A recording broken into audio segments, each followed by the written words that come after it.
Earlier this month, President Trump said he didn't want Ukraine's help with drone defense, saying Ukrainian President Volodymyr Zelenskyy was the last person he'd turn to.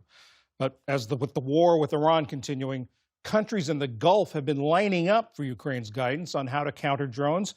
Just today, Zelenskyy was in Saudi Arabia to strike a deal with Crown Prince Mohammed bin Salman. Special correspondent Simon Ostrovsky filed this report from Ukraine.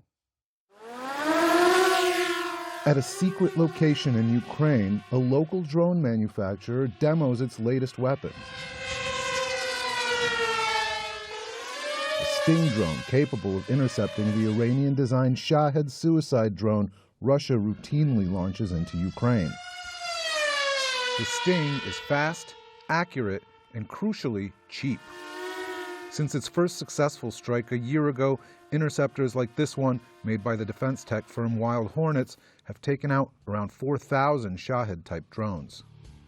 This Sting drone is a perfect example of the asymmetric warfare that Ukrainians excel at. It costs between $1,300 and $2,200, and it goes up against Iranian and Russian Shahed drones that cost around $50,000 to make.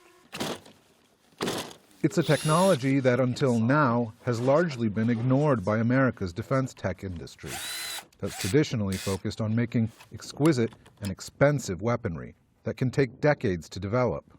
Don't tell us what we're going to feel. Instead, the White House has stepped back from Ukraine, appropriating no new funds for the war since Trump took office.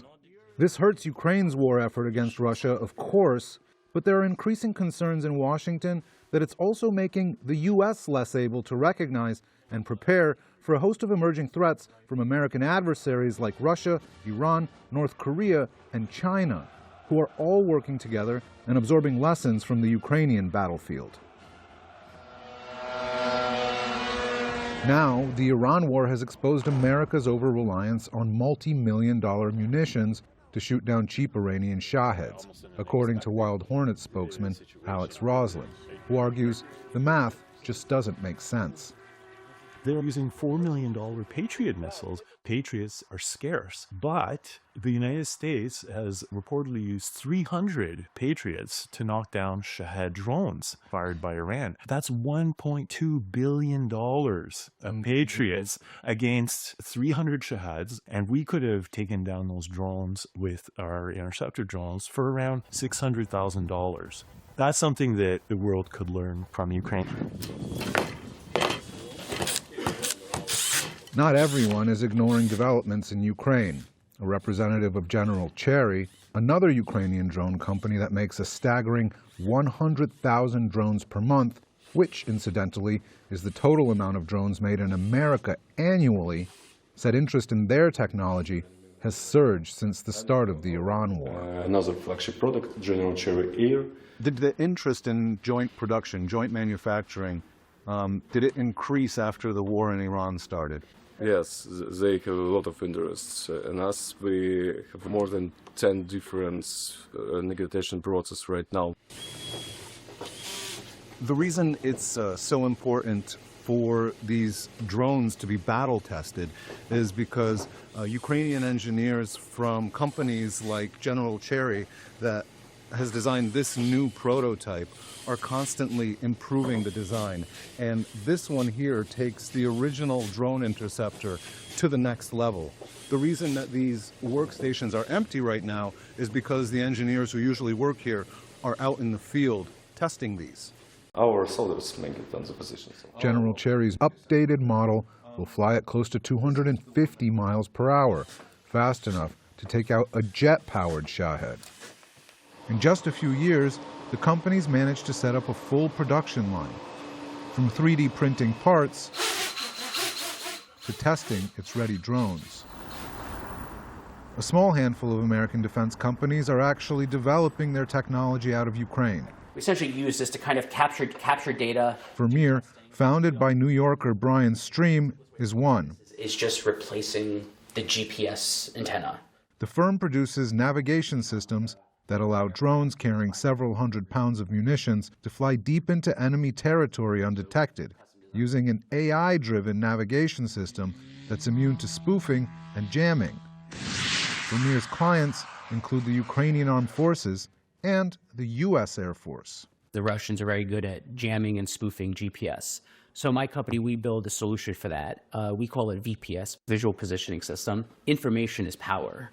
The information I'm sharing back to Americans is incredibly powerful, very valuable to any nation that wants to compete in this newfound kind of drone unmanned arms race we appeared to be involved in. The more we kind of pull back, we will lose out tremendously. America's relationship with Ukraine has changed drastically since Trump came into office. In the years following the invasion, Congress approved massive aid and arms packages amounting to nearly $175 billion in total since 2022, making Ukraine the largest recipient of U.S. foreign assistance in modern history. Since Trump took office, that number has dropped to $0. While everyone agrees that America's pivot away from Kyiv hurts Ukraine, some are starting to wonder aloud if it hurts America too. Ukrainians in terms of weapon sales. I put this question to a panel of security experts at a recent U.S.-Ukraine security summit in Washington. The less you invest, the less presence you have of U.S. people on the ground learning what's going on. And I would say we've cut off our nose to spite our face. And we're going to cost our taxpayers hundreds of billions of dollars in failed expertise because we're not listening. At the same time, America's main adversaries, China, Iran, and North Korea, have all continued to support their ally Russia in the war.